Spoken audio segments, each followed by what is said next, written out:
Uh,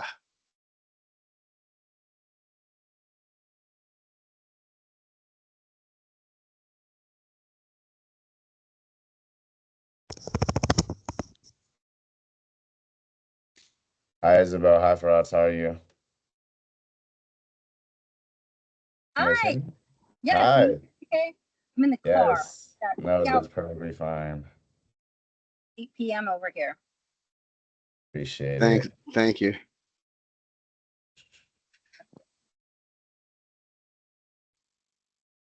Hello, Miss Isabel. Can you hear me? Hi, Miss Georgia. I can hear you. Okay, let's start, Justin.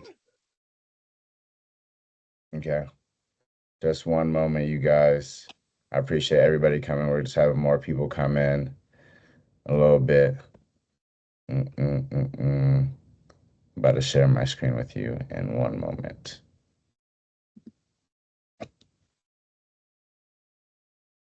Let me know when you guys can see, okay?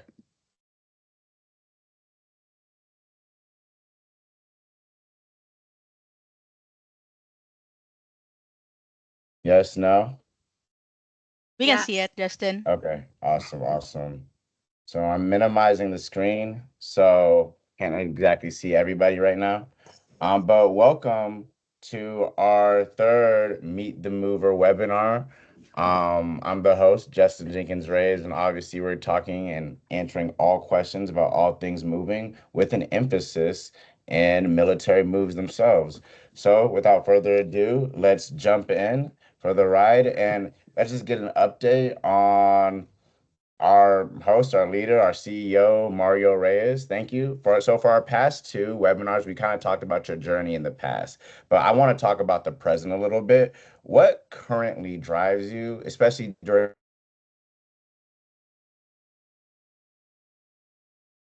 so what are some of the things that motivate you currently today that help you as a leader?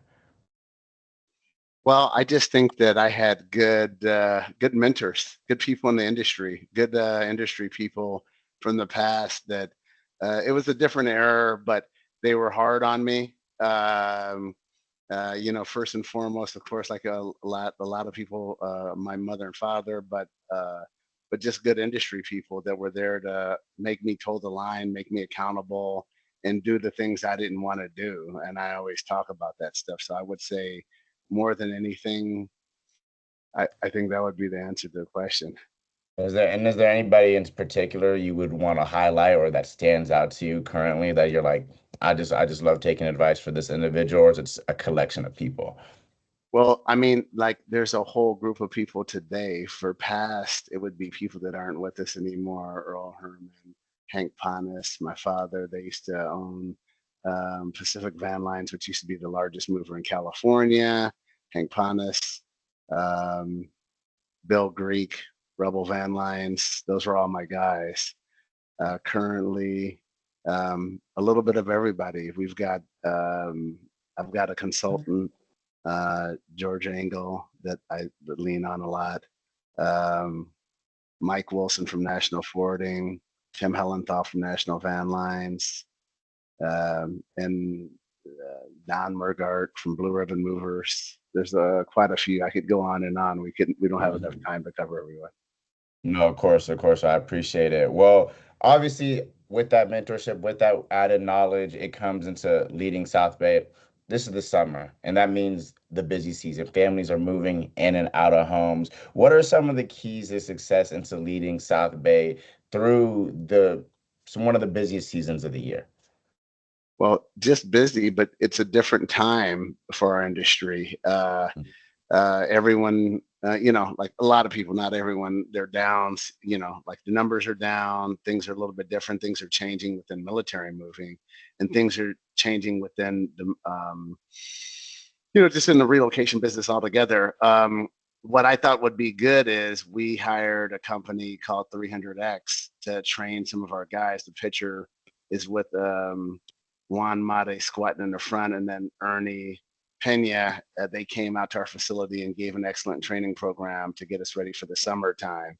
So I can appreciate that. But a lot of people think that, hey, they know everything that's going on, and I'm always like the dumbest question is the one that's not asked, and I feel like that I'm a lifetime learner, and I like to push that into the company as well.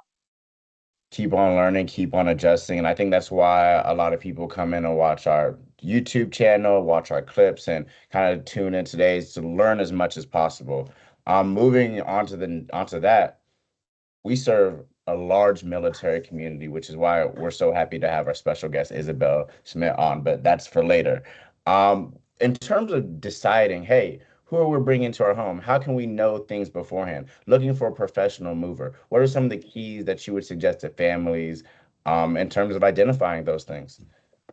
Well, if it's a PCS move, that service mover really doesn't have a choice. But what's becoming popular, which we'll get further along in the show, with Isabel and what she represents, and even Ernie with 300X, is the service members. And this has always been available for them, but it's becoming more popular for them to choose their own mover.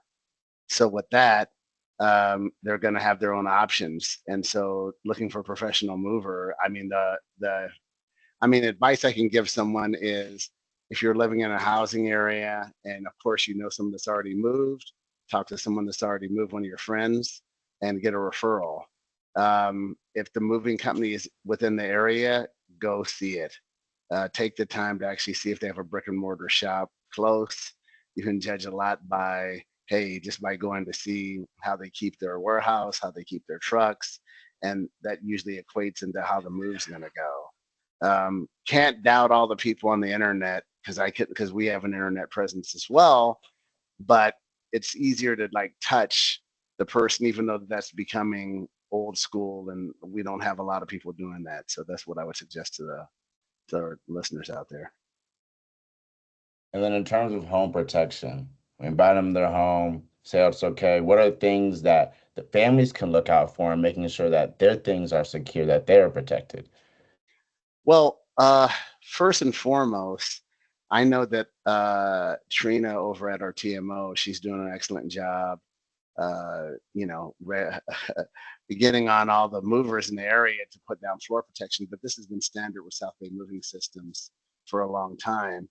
And in the photo that you have illustrated, like most of the movers today use a neoprene rug runner. That's like a material that's made out of a wetsuit, basically, and it can cover a hardwood floor, and it works well on tile too. Covering the actual front door or door jamb covers that you see on the doors, that's another thing that we use as well.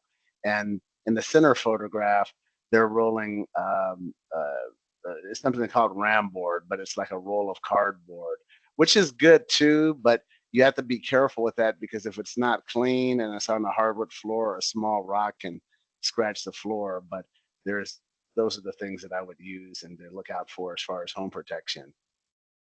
That's awesome. That's awesome. And thank you for going through our usual State of the Union, state of address of moving. We're about to move on to our next part where we have special guest Isabel Schmidt, who is an incredible knowledge within the industry. So without further ado, I'm going to stop sharing my screen and pass it over to Mario. And then we can finally dive into the great knowledge of moving. Okay. So I first of all, I'd like to thank anybody that joined us today. So thank you for your time. Um, Isabel, thank you for coming on. I know that you're busy right now. I know it's late on the East Coast, but I just wanted to thank you personally for coming on. Um, but I just wanted, if you could, tell us a little bit about your background and your relation to the military, and we're going to dive deep into what your company does. But start with the name of your company. Actually, start a little bit about you, and then tell us a little bit about your company, and then what you guys do. Well, you're welcome. Thank you for inviting me to be on.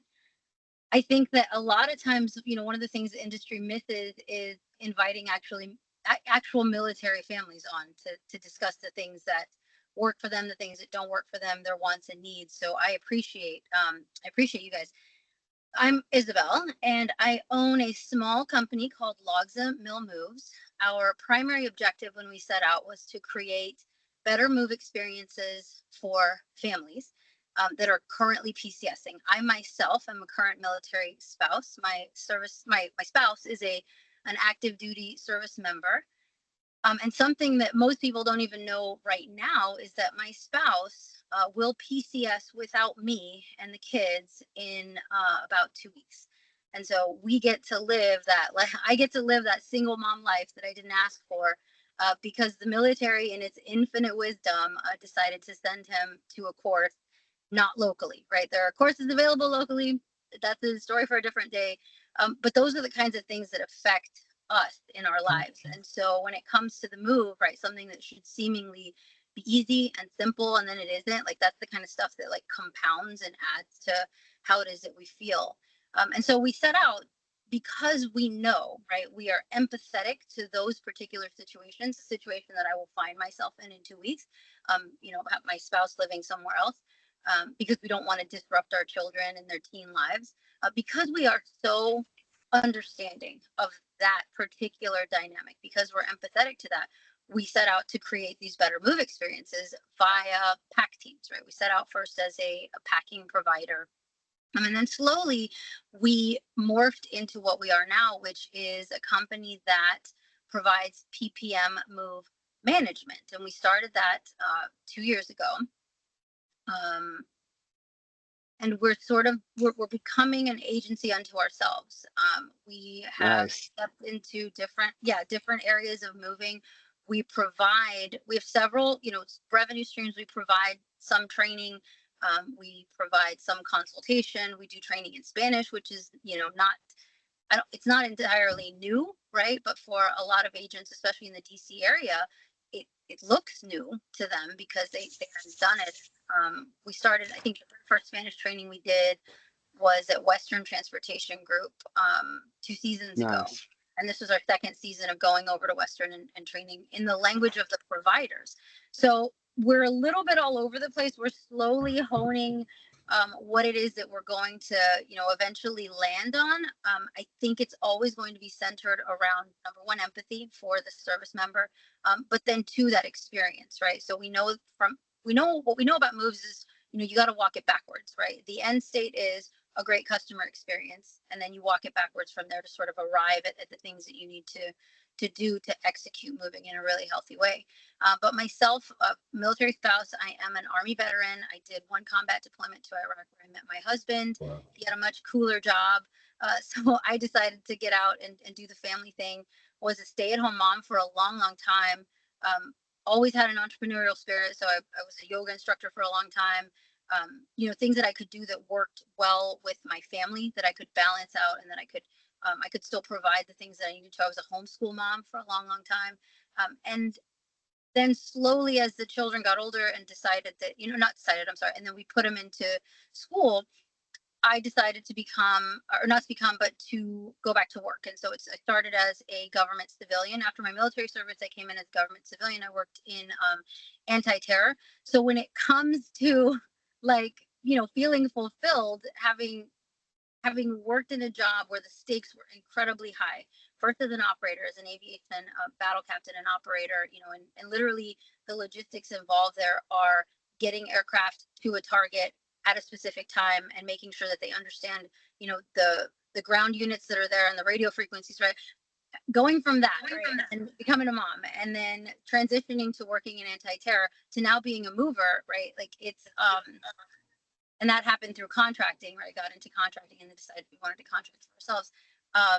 Sometimes when it comes to the stakes, I have a lot of trouble. Ernie knows this, right? Like, understanding, right? Like, why is this such a problem? Like, literally, I used to have to get aircraft to a target on time so people didn't die. And then you go, why can't we figure out how to stretch that thing, right? Like how to stretch wrap it. That's where I come from. I come from operations. I come from a military background. I was an officer in the military. I am a current military spouse. And I have a heart for service. In my spare time, I go to Mexico. I spend my vacations there working at an eye and dental clinic. And that's what comprises the whole of me. And I just almost, not quite accidentally, but just landed in moving. And I find myself here now with a company that's evolving. It feels like almost every single day into something new and different. But I'm happy to be here with you all today and to answer any questions that you have about what it is that happens in our lives, the life of a military spouse, and then any questions you might have about what we're currently doing, which is we were out ahead, right, when it comes to the PPM. The COD is not new. That's exactly what a PPM is, but marketing specifically to a PPM is a new thing. Logs has been doing it for 2 years, and what you said, Mario, is exactly right. This is a business that works off of referrals, namely, right? And so if your name is already out there and it's trash, then you got to do the hard work, right, to reel that back in. If your name is out there and it's good, then you already know, right, that's what brings you more and more and more customers, because one makes two, two makes four makes eight, right? So it works exponentially like that. And I kind of love that that's happening in the industry, because those really good service providers, are reaping the rewards, right, of having that reputation that they have. So let me ask you this. I mean, like we mentioned it, but for the viewers that are just coming in, what's the name of your company? How did you come up with the name? Yeah. And then also, and then at the end, we'll cover out about how to reach you. But tell us a little about the name of the company, how you got it, and yeah. Logza Mill Moves. So I was working in contracting. One of our mentors at the time said, you're going to want something with a little name recognition for military families. And when I was in service, the logistics supply activity, so that was your S4 branch. So you've got branches 1, 2, 3, 4, 5, 6, whatever. So one is like AG, so that's your Adjutant General Corps. That's HR. You call it HR, civilian world, right? 2 is Intel, 3 is Ops, 4 is logistics. And so the logistics supply arm, the acronym that existed for decades was LOGSA, the logistical supply activity, right? Oh wow. And they shuttered that name in 2018. They shuttered that name and they became the Logistics Data Analysis Center, something like this, the LDAC. It's now called the LDAC in the Army. And so LOGSA was up for grabs and we grabbed it. I decided to take the acronym. We are now the Logistics Support Allies is what we call ourselves. And then we added the Mill Moves because we actually have 2 companies. We have LOGSA LLC, which handles government contracting. We do a little bit of government contracting. And then LOGSA Mill Moves, which is the specific to military moves. Nice. And then you can up in the chat we put your how to contact you. So I think that's good. I do have a question for you to start. Is I think a lot of the viewers out there, at least from the industry side, want to talk about the GHC but I specifically want to see where you see your company in the GHC, or do you see it just always doing what you're doing right now and just concentrating on PPM moves? I see us doing what we're doing right now and concentrating on PPM moves. So I am not fettered by bureaucracy and paperwork in the way that I do what I do. Now, there is the regular paperwork, right? The inventory and the weight tickets. Ernie, Anna, Jennifer, right? That we've all been in this space like all summer, because there's still a lot of things, right? That we're learning along the way. I don't come from moving, right? And so it's not wholly natural to me. Operations is natural to me, right? But when it comes to the back end of moving, right, those are all things that we're consistently getting better at, consistently learning. But I don't foresee us right now working inside of GHC for a couple of reasons. There's that insurance policy, right? I don't know what has changed or what hasn't. There's that.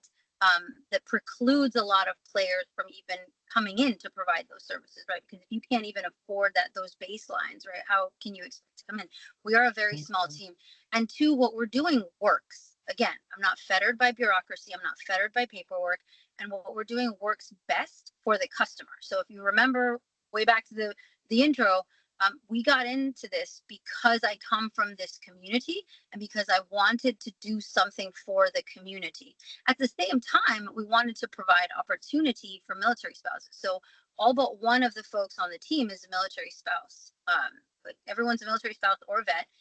We have one summer intern, Jacob, who isn't. I think his grandfather served, not his dad. But we're committed to our community in those types of ways. And then we can answer their needs better when we don't have additional layers of management sitting on top of us. And so Understood. I have freedom, right? I can do the things that I need to do. I can execute in the ways that I need to. I don't have to shuffle 100 pieces of paper to execute a job, right? Like there's enough of the paper, don't get me wrong. But I like what we're doing and it's working, right? And so why am I going to try to like venture off somewhere else when what I'm doing right now is working and it's keeping my customers happy and we're providing opportunity for existing movers in the network. So when we had to pivot, when we pivoted off of purely packing, we pivoted to owner operators, right? Operating under their own authority. We pivoted to small agents who have they can't, the ones who don't have double authority, or they have their own authority and they run their own trucks. And then some of the no touch model, because some customers are like, hey, I want you to skim this down to the lowest possible denominator, right? And that works for those customers because you don't have, again, those additional layers. You don't have the costs that you have with an owner operator. So we kind of like what we're doing. Nice, Yeah. nice. So listen, we do have a few people that are service providers on the podcast, and I wanted just to remind them that your contact information is in the chat. So reach out to Isabel. It's something that's going to grow within our industry. I think she's a little bit ahead of the curve on it. I think that certain people, and like everyone will want to catch up, but I think sooner is better than later. And I applaud you for reaching out and starting to do that, because I think it's a good revenue stream. It has the potential to be the largest revenue stream in the United States, actually, because I think the government is still, if I'm not mistaken, don't quote me on it, is still the largest account in the United States. So it has to be handled accordingly. I'm a big fan of communication. So when I deal with my military clients, I ask them sometimes, what are they expecting, from a move? And, that sounds funny in a way, but some people want it not unpacked. Some people want it unpacked. Some people just want to be left alone. Some people want communication. And so sometimes we're not even doing the moves. And I'm like, and military families call me and I say, hey, this is what I would do. I would communicate what you want so you can have, because a lot of times the communication is lost. And if the communication is lost, they don't understand. I think sometimes the military families don't understand the disconnect, because they understand chain of command, because that's where they came from. And that's our fault as an industry. So we have to get better to be able to respond to the needs of our clients. I would say this, if anyone has a question for Isabel, you can just raise your hand directly. If not, we'll stay on. I've got a couple more questions for her, but if anybody has a question during the time, raise your hand. There's a hand raise button on that. If not, we'll keep on going. Okay, listen, we got a hand raise from Georgia Engel. Georgia, thank you for joining.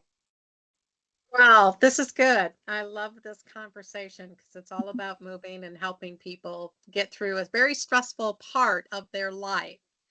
So, Isabel, one of my big concerns about the military customer choosing a mover on their own is that, yes, they can go to the internet and they are flying blind. They are trying to determine if this is a quality mover.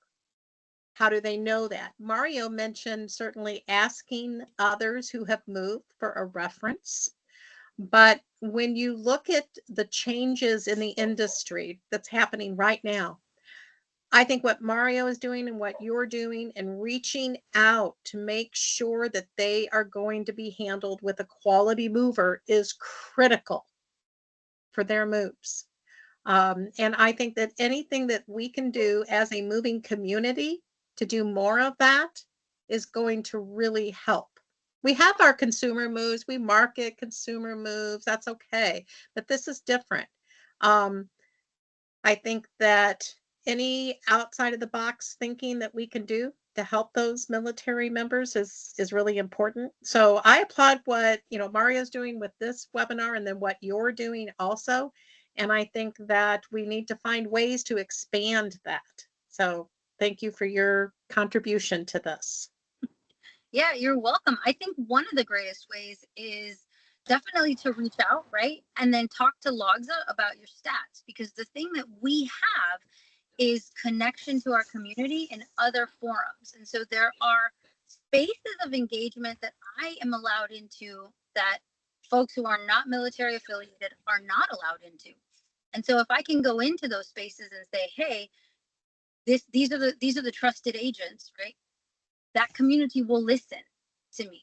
And I know that what we do as a service is we offer that as a free thing for any military family. If you call us, we will look up the mover and give you the stats and make sure that you understand, because you can put that FMCSA website out there a million times and folks still can't figure out how to navigate it, right? And so give us a call. We'll go through the stats. We'll let you know what the record looks like and then tell you if you are with a good mover or not.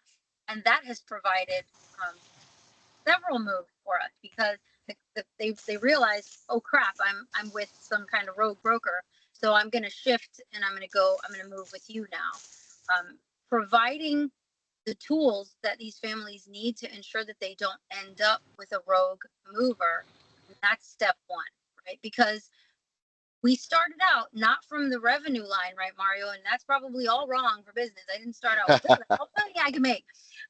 I started out with like, how do we help? How can we help?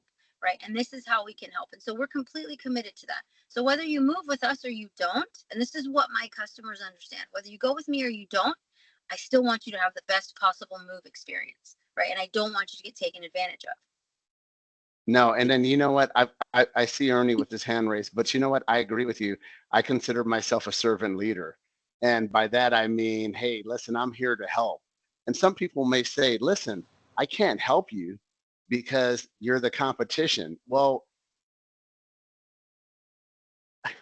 I have a friend of mine that's actually like blessed to be on this call, Mark Hirsch. We were in the same training program together, and one of our mentors, Louis Massaro, said, "Hey, what about if you don't train the people around you and they decide to stay around you?" So it's not necessarily training the competition. It's like, hey, we're like-minded. You're still going to have your own individual style, but at the end of the day, we have to still understand that we're a service company, and at the end of the day, the United States service member is our client, and it's where we want to be. And I think that if someone has their thing on, could they forget mute? But like, I think that's where a lot of movers forget. At the end of the day, it doesn't even matter if it's a service member; it's our client, and we're there to help them and to design a move that fits into whatever they need.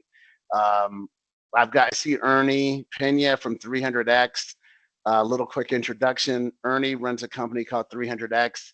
They do nationwide training for movers and moving companies.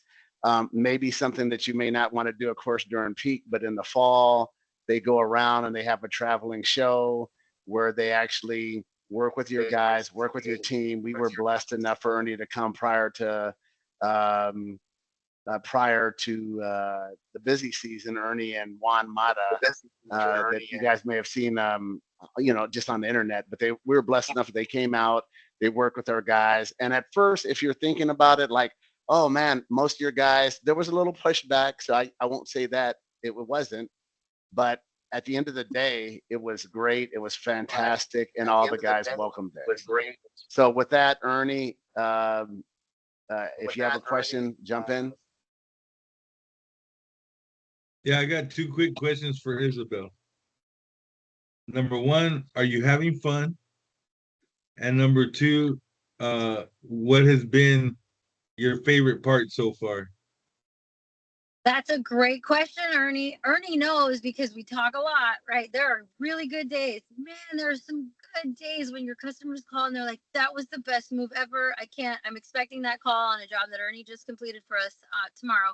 But best move ever, seamless. It was awesome. Team was great. They were so polite. Can you imagine how low the bar is when they call you and say they were so polite? Like, shouldn't that just be the baseline of a service industry, be polite?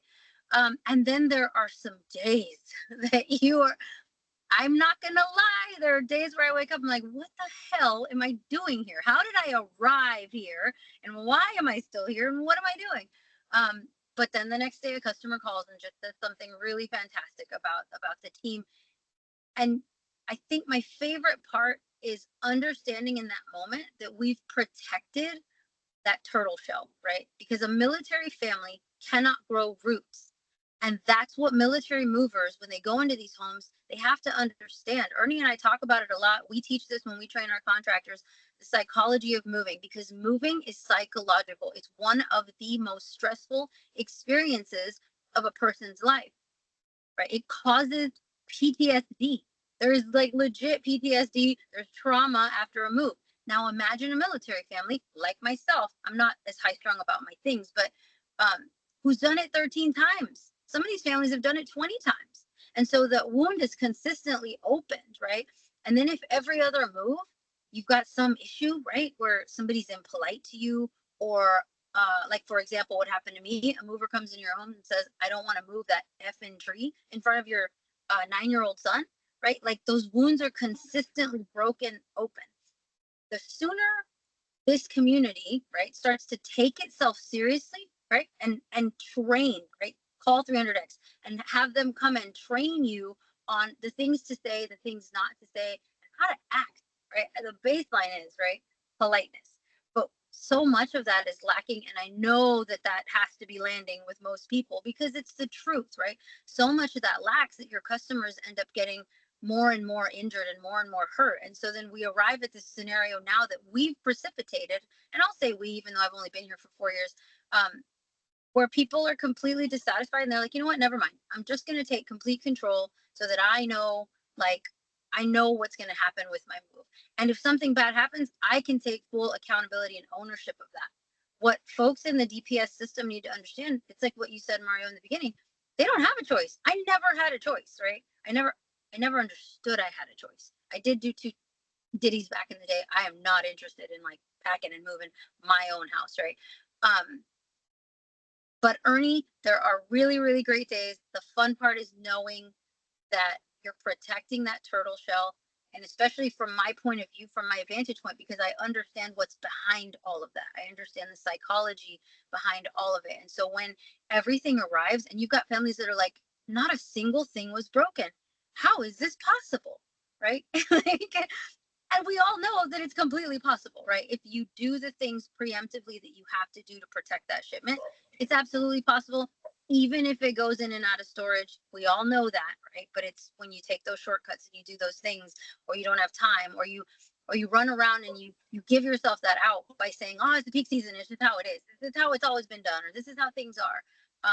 We all just need to take ourselves seriously, move away from that type of language, verbiage, be the professionals, right, that we all know that we are. When we're that and we're understanding that that turtle shell is intact when it got to the other side, like that is so satisfying. Well, you know what? I love that. I think just from an older like perspective, industry wise, I'm over 40 years in the industry. I think that what happened that a lot of people don't talk about, and I don't have any stats on it. I'm sure that someone like Georgia could whip one out on me and either beat me over the head with it or to say that I was correct. Is that if for you guys that don't know, summer used to be Memorial Day to Labor Day. That was the season. And it was busy. Of course, it always peaked during the 4th of July, that we used to call it Hell Week, right before the 4th of July. But it was basically almost 4 months.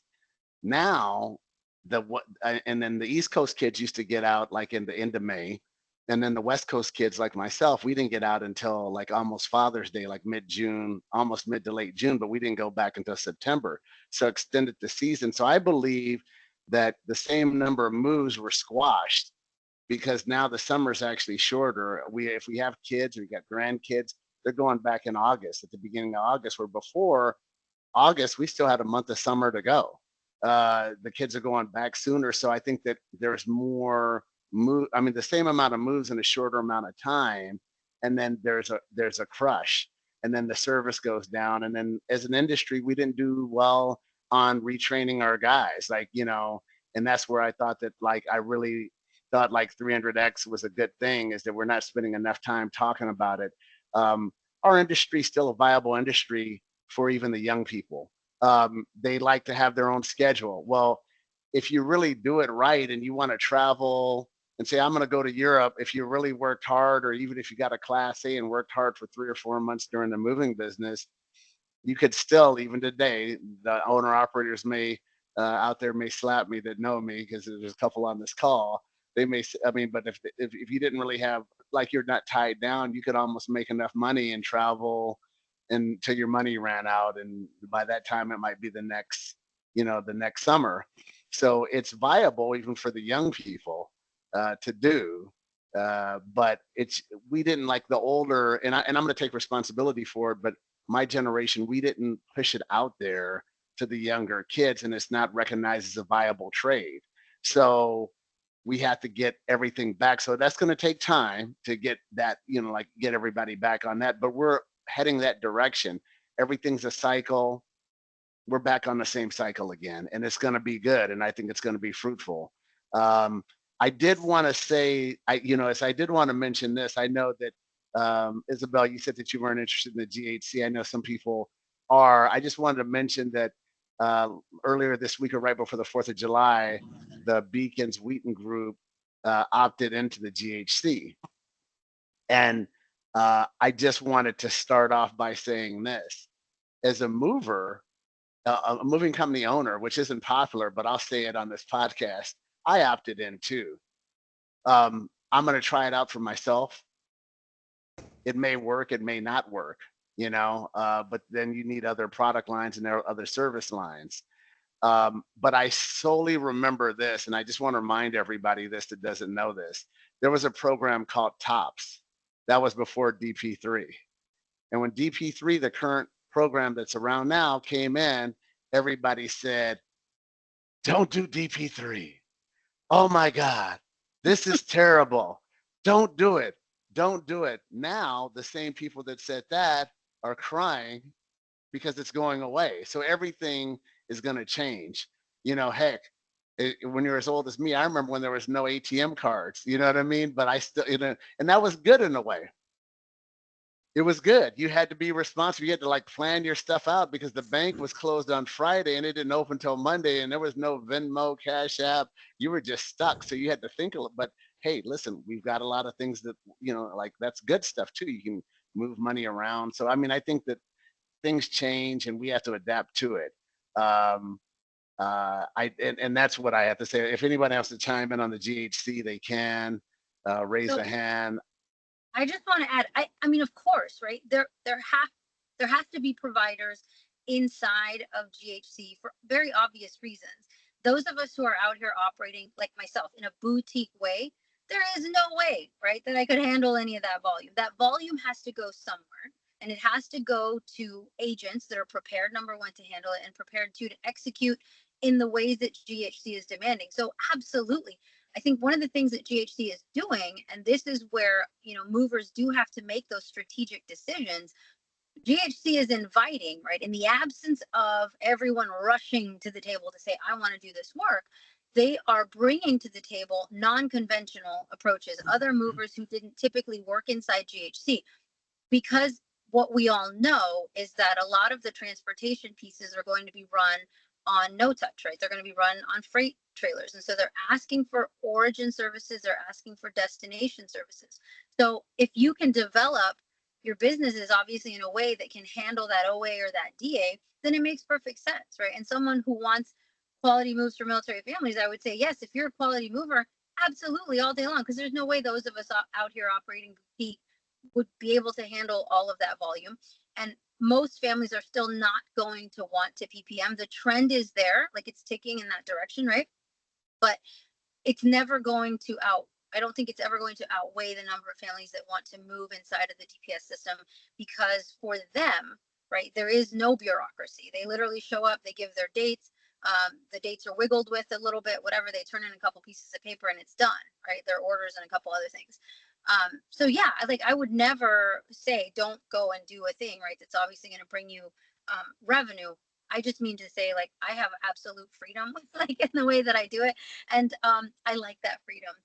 But one other thing that I wanted to talk about, just real quick, with Ernie and 300X and what they're doing, right? Everyone has to remember that the standard that you walk past is the standard that you have set. And so when it comes to those providers, when you choose in the peak season not to make the correction with your teams, with your operations, with the people that you work with, you have set the new standard, right? And then every time you allow it to happen over and over again, you chip away at where the bar is, right? Like you're dropping the bar lower and lower, lower. And so it's not a surprise, right? And then every summer shouldn't be. Every summer is like I call it a predictable surprise. Oh, we're in peak again, and we're all going to run around like chickens with our heads cut off. How is this a surprise, right? 40 years later, how are we still saying these things? What you do is you strategize and you prepare for what is coming. Now, I say that, and this was our biggest season of growth, and we definitely had a lot of growing pains. But remember too, right, with 300X that because I really like what Ernie's doing, practice makes permanent. Practice does not make perfect. The way that you allow those movers to do those things that they're doing, right, makes it permanent in their minds. So when you talk about trying to retrain and do the things that you need to get done to be able to be the greatest player, right? Because there's enough work for all of us out here, right? Well, no, let me take that back. There isn't enough work for all of us, but for those of us that are doing it correctly, and we're in the hundreds, right? There's work, and we get it with those referrals, but we have to remember that practice makes permanent. So you have to train in the ways that you want people to do things. And that comes from the top all the way to the bottom, right? The way that you communicate and then the way that you execute inside the house. And the standard that you accept is the standard that you set. Well put, Isabel. And for everybody that doesn't know, practice makes permanent. An old coach used to say, practice makes habits. So if for anybody, I mean, it's the same thing. We, just a different way to hear it. Man, that was spot on. So thank you very much for that. I've got another hand up from Georgia Engel out there. Georgia. Wanted to kind of piggyback on the GHC because I was also around when the TOPS was there and the new system came in. I think the difference here is that this moves from a tender based to a contract based, and the federal government has rules and regulations that our industry is not used to, and it's not going to be able to be changed because it's a federal contract. And along with that, the issue comes where these rates were filed in 2019 with the expectation that we were going to actually move forward in 2020. And there's a price increase that can be there, but it didn't meet the level of cost that has gone up for services, for personnel. And so it's a frustrating situation where there is only so much money to give to the service providers.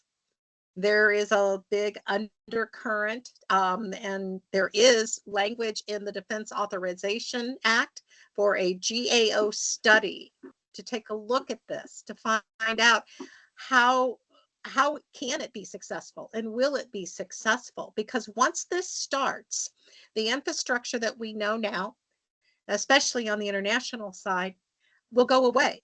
And so if this fails, how will Transcom actually be able to put a program together to handle these moves for the service members? So I'm hopeful that the GAO study will come out and show areas that need more assistance. I'm hopeful that there's going to be some more funding that can go through this, and then that can get down to the boots on the ground. So that's kind of my take right now on GHC. And I'm going to tag a little bit now on to the comment that's in the chat to what Isabel said and what Ernie said. That moving here says recognize as a viable trade for young people would be great. So I live a lot in the international world, and I will tell you in Spain, they are they are looked upon as the most it's a desirable trade. They go through an apprentice program, and they are held to a higher standard, and they are honored as a mover. it's a completely different world. And if we can somehow get that going with what Ernie's doing, that would be great. Tag on, Isabel, when you were talking about the no touch. That is how it's done in the international world, let's say from Belgium to Poland, not necessarily military, but in the consumer. They don't have different household good trucks versus, let's say, a straight touch. They have an origin agent, they pack it, and they load it in a truck, and a driver takes it to the next spot. In the commercial consumer world over there. And then you know what? Things have changed with the days of traveling, because I remember when I was a beginning owner operator, and my significant other at the time said, you've been gone for 3 months. And I was like, no, it's only been 10 weeks. What are you talking about? And so so you can't, I mean, it's just different now. And I think that it's hard to get people to say, oh, I'm gonna stay 8 to 10 weeks on the road. I think that that's changing the industry. And I think that what you're talking about, the no touch model, is going to be more prevalent. I do still think there's going to be door-to-door van service, but I think things will change, but there always will be door-to-door van service. I believe that, and it'll just be a smaller umbrella of those things that are going on. We've got a guy that one of my friends is on, Adam Whitfield, right now, and he's been on since he started as actually a cash guy, got his own truck several years ago, was able to buy a house, was able to buy a vacation home in a lovely place in Mexico. So all throughout the industry. So he was able to do all this. And so that's why I always say, and it is a viable trade to the young people. I saw in the chat, Mario Cunningham talked about the Service Contract Act, that was a big hate with the GHC. Georgia, can you speak on that a little bit? Because I'm not as well versed as you are on that. Yeah, so that's the crutch of this. It's called the Service Contract Act. It is a federal regulation that means that any person participating in the move has to be paid the prevailing wage. Okay, so they put it by county. Look up your prevailing wage where you're doing your work for packing services or unpacking services. Where it complicates things for our moving industry is drivers who will have shipments on their truck from different locations throughout the country, and maybe even consumer moves on their truck. And so how do they, number one, figure out what is the prevailing wage? Number two, our industry is built on contractors, independent contractors that get paid on a 1099, not where a company is taking out the taxes. The reporting and bookkeeping on that, we don't have that infrastructure in our community and in our industry. A couple companies working on that, possibly, to try to help out the service providers for that.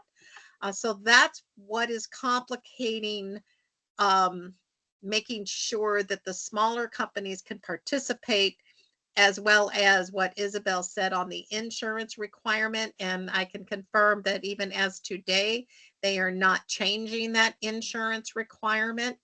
And then that is a frustrating part there too. No, I agree with that. I think that, like, everything will morph into, like you said, I think it's going to be on an app. I think it's going to be simplistic, like later on down the line, maybe not today, but it will be that way. I didn't realize until like 5 or 6 years ago that, like, all the sports teams, they had to pay state taxes in every state that they're playing. And so, like, yeah. And so I just think it's going to be like that. Like of course I wish we were like NBA players or, yeah, but, but we're not, but I think it'll be very similar. I think we're adaptable. It's just like, I think that no matter what happens, we will find a way. I think that everybody on this call or anybody listening on a recording, you're going to be adaptive. There's a way. You're going to adjust. You're going to adapt. You may not like it right now, but in a little while, we went through electronic logs in our industry as drivers. And most of the drivers said, man, I hate it. I can't stand it. I can't stand it. And the minute they got on it, they were like, I'm never writing a paper log again. So I mean, like there was good and bad with that. And I think that as we morph and change, like Isabel spoke about her own business, I think that we'll be okay with it all. I really do. I just, maybe I'm kind of, um, maybe I'm naive, but I think things will change just like everything else has over time. So some for the good, some for the bad, but we still have to keep on going. So We're one of gonna the cut. things, real Go ahead. quick, one of the things any one of us can do at any moment is to petition the Department of Labor for a wage determination for a household goods mover. So the current wage determinations that exist out there don't outline the job as it is with a household goods mover. But one of the problems in the industry, right, when I say like we got to take ourselves seriously, is that we want it both ways. Like we want to be able to have the 1099 contractor and use the day labor and not execute in certain ways, but then we want to not have to do whatever it is that we have to do to adhere to because it'll be really hard. What would simplify a lot of this when it comes to that wage determination piece, because the wage determination sets that number, right? And then you have on top of it a health and welfare benefit that has to be paid. Right now, I'm going to tell you the day rates, right? The cash day rate is actually higher than the current wage determinations that exist for packing, loading, as it relates to the freight industry, right? Because it's really like looking at a packer or loader at somewhere like at an Amazon fulfillment center. It doesn't address a household goods mover, but any one of us at any moment can petition the Department of Labor, and it would make sense if a lot of us did it from a lot of different states at the same time or counties, and say, hey, we would like for you to look at this and determine what the wage should be for X, right? And then you basically list out the types of things that this individual is going to do. And then the Department of Labor sets that wage, right? The health and welfare isn't going to change. That's set. That's for everybody that's in those wage determination sheets. But that would simplify it because then you can still 1099 so long as that number that you're 1099ing is at a minimum the number set in the wage determination. So it would actually reduce some of that, like that paperwork shuffle that you have to kind of deal with when you've got someone on a W-2. Because so long as you're meeting that hourly plus that health and welfare, then you've met the number. And I'll say it again, the day rate right now out on the street is like 30. It's more than what it might be if the DOL set the rate. And so then if you're paying 30, you're clear. All you have to do is prove that you paid that minimum. That's it. You know what? I would say this on the chat, everyone, Shane, put if we can, I don't want to overload Isabel, but if there's any information on that, if you can send it to us and we'll send everyone who signed up for the webinar, because I think that's a nice nugget for everybody out there, just to be able to do that, to actually petition their state or their, I don't even know how to do it. I mean, it went way over my head. It went like, so I mean, like, so like, Yeah. but if you could give us a little bit of guidance on that, and we won't bombard you, but we'll send it to all our listeners out there, because I think that was a nugget, and I really appreciate it. So that would help people and to get the word out, because I haven't heard that on our local, moving and storage associations. And I think that would help out. And then I think if you're doing military moving, or you're doing a moving in an area, even if it's COD moving, what I would suggest to do out there is hold a small forum. You know what I mean? Hold a meet the mover forum.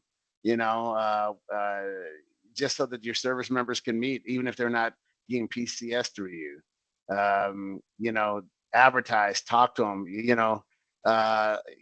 my competition in the Monterey area, it's like this. Look, do some door knocking, whatever. Introduce yourself. We can do that too.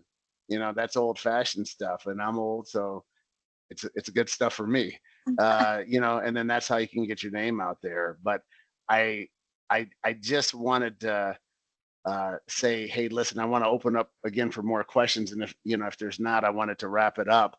But anybody else that has a question that may be for any of the panelists or anyone on, if they could mention it or hand raise. Okay, looks like that's it for questions. Again, we're gonna get some information for you guys out there on how you can petition the Department of Labor to get a wage assignment in the household goods industry. We'll do some homework. We'll send it out to you guys. The more inquiries they get, I think the more that someone will take action. That's my take on it. But I wanted to thank everyone for joining. Isabel's our guest today. Thank anyone that thank you very much for joining us. I'm honored. It's a privilege. Thank you very much. Thanks, guys. Remember that we all create opportunities for one another.